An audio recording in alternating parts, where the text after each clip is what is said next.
Exodus 8. The first plague has come and gone, and the Nile has turned into blood, and people in Egypt have presumably died from the lack of water.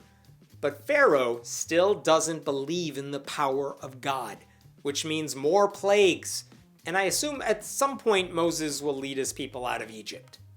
One day. Then the Lord said to Moses, "Go to Pharaoh and say to him, 'This is what the Lord says. Let my people go so that they may worship me. If you refuse to let them go, I will send a plague of frogs on your whole country. The Nile will teem with frogs. They will come up into your palace and your bedroom and onto your bed, into the houses of your officials and on your people, and into your ovens and kneading troughs. The frogs will come up on you and your people and all your officials.'" Of all the ways to terrorize people so they believe in you, frogs seem like a weird and oddly specific choice.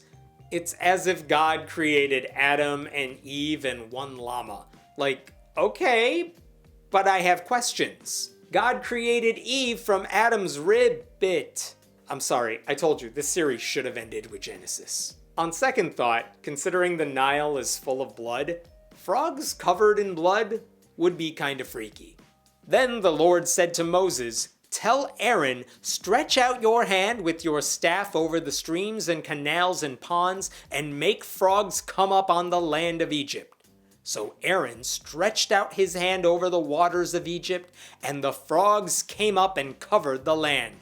But the magicians did the same things by their secret arts. They also made frogs come up on the land of Egypt. Once again, the magicians match God plague for plague, which means frogs covered the land, and then the magicians, instead of using their powers to get rid of the frogs, doubled down and made more of them. That's like already having 3 kids, then getting revenge on God by having triplets. Like, maybe you should rethink your strategy here. Pharaoh summoned Moses and Aaron and said, "Pray to the Lord to take the frogs away from me and my people, and I will let your people go to offer sacrifices to the Lord." Oh, the frogs worked. 2 plagues is all it took for Pharaoh to cave and admit God is God. I'll be honest, I would have caved with the bloody water. But okay, I guess 2 heapings of frogs are scarier. Moses said to Pharaoh, "I leave to you the honor of setting the time for me to pray for you and your officials and your people, that you and your houses may be rid of the frogs, except for those that remain in the Nile. I will let you decide when I will get rid of the frogs, but I'm gonna keep some around in the bloody Nile, just 'cause." Of course Pharaoh's gonna say, "Do it now." What else would he say? "Why don't you wait about 24 hours? They're kinda cute." "Tomorrow," Pharaoh said. Moses replied, "It will be as you say, so that you may know there is no one like the Lord our God. The frogs will leave you and your houses, your officials and your people. They will remain only in the Nile." He's seriously waiting a day. Pharaoh has magicians at his disposal. Why doesn't he just make them get rid of the frogs? And also, when Moses gets rid of the frogs, is he just getting rid of the ones he created? Or will he get rid of the second dose that the magicians made too? After Moses and Aaron left Pharaoh, Moses cried out to the Lord about the frogs he had brought on Pharaoh. And the Lord did what Moses asked. The frogs died in the houses, in the courtyards, and in the fields. They were piled into heaps, and the land reeked of them. But when Pharaoh saw that there was relief, he hardened his heart and would not listen to Moses and Aaron, just as the Lord had said. See, this is why you should never give in to people who aren't negotiating in good faith. The second you concede in any way, the other side will just take advantage of you. I guess Republicans have read the Bible. Also, is it weird that the frogs didn't disappear? A second ago, the entire land was covered in frogs. Now, the entire land is covered in dead, smelly frogs.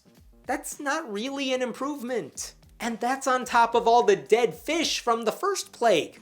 And that's on top of all these people not having showers or toilets. I'm just saying, I can understand why everyone is trying to get out of Egypt right now. But you know what Pharaoh's hardened heart means? More plagues. Then the Lord said to Moses, "Tell Aaron, stretch out your staff and strike the dust of the ground, and throughout the land of Egypt the dust will become gnats." They did this, and when Aaron stretched out his hand with the staff and struck the dust of the ground, gnats came on people and animals. All the dust throughout the land of Egypt became gnats. But when the magicians tried to produce gnats by their secret arts, they could not. Since the gnats were on people and animals everywhere, the magicians said to Pharaoh, "This is the finger of God." But Pharaoh's heart was hard, and he would not listen, just as the Lord had said. The Bible just turned into an episode of Fear Factor. I guess the Bible wins though, since it does not have Joe Rogan. How come the Egyptian magicians can't do this one? They turned water into blood. They created frogs out of nothing. But gnats they can't do? These are very selective skills they have. It's like Penn and Teller saying, "You want us to do card tricks? I'm sorry, we're master illusionists, but cards are above our pay grade." I should mention that some translations don't say gnats here. Some say beetles, some say lice. Whatever they are unpleasant. But Pharaoh is stubborn, so I guess we need to torture people even more. Then the Lord said to Moses, "Get up early in the morning and confront Pharaoh as he goes to the river and say to him, 'This is what the Lord says. Let my people go so that they may worship me. If you do not let my people go, I will send swarms of flies on you and your officials, on your people and into your houses. The houses of the Egyptians will be full of flies. Even the ground will be covered with them.'" Gnats and flies? Jesus. I hate going outdoors in the summer because there might be some flying insects outside. God is practically blocking out the sun with these things. Also, if there are flies on the ground, are they technically even flies anymore? More like flues. I really need to get out of the house. But on that day, I will deal differently with the land of Goshen, where my people live. No swarms of flies will be there, so that you will know that I, the Lord, am in this land. I will make a distinction between my people and your people. This sign will occur tomorrow. Separate but equal. That always works. And also, this is really the height of religious privilege. The land that is in God's good graces gets to avoid the plague. Goshen is like a modern-day New Zealand. Actually, the fact that God's people live in Goshen will come into play just a few more plagues from now. And the Lord did this.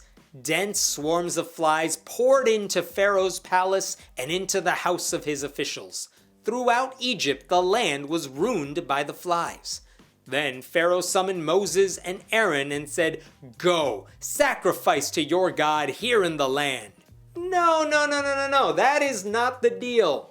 Pharaoh has lost the power to negotiate. The boys need to take their people to the wilderness, away from the land, not within it. They better reject the offer. But Moses said, "That would not be right. The sacrifices we offer the Lord, our God, would be detestable to the Egyptians. And if we offer sacrifices that are detestable in their eyes, will they not stone us? We must take a 3-day journey into the wilderness to offer sacrifices to the Lord our God as he commands us." That is how you play hardball. Yes, I like where this is going. Pharaoh said, "I will let you go to offer sacrifices to the Lord your God in the wilderness, but you must not go very far. Now pray for me." What a sore loser. He finally caves after 4 plagues, but he's still making demands. "Fine, I'll let you leave for a bit, but think about me when you're gone."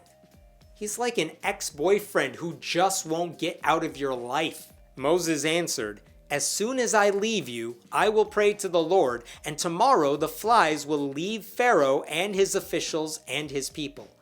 Only let Pharaoh be sure that he does not act deceitfully again by not letting the people go to offer sacrifices to the Lord. If there's one thing we know about powerful liars, it's that they'll totally stop lying one day. Yeah, this won't backfire at all. Then Moses left Pharaoh and prayed to the Lord, and the Lord did what Moses asked. The flies left Pharaoh and his officials and his people. Not a fly remained. But this time also, Pharaoh hardened his heart and would not let the people go. That son of a bitch. If I'm reading this correctly, the Nile is still bloody, frog carcasses are still on the ground, there are gnats everywhere, but the flies are gone, so everything is apparently fine? Pharaoh's being a jerk, but if I couldn't take a step without something going ribbit croak, I'd be mad too. Well, 4 plagues have come and gone, and Pharaoh kind of caved, and then kind of caved again, and then rescinded all his offers. And nothing makes sense anymore, and I don't know why anyone takes him at his word, and I really don't know why he won't just use his army of magicians to undo the plague damage, which can only mean one thing. The next chapter is bound to be more of the same, but worse. Fun fact, more of the same but worse was also the original title of the Bible.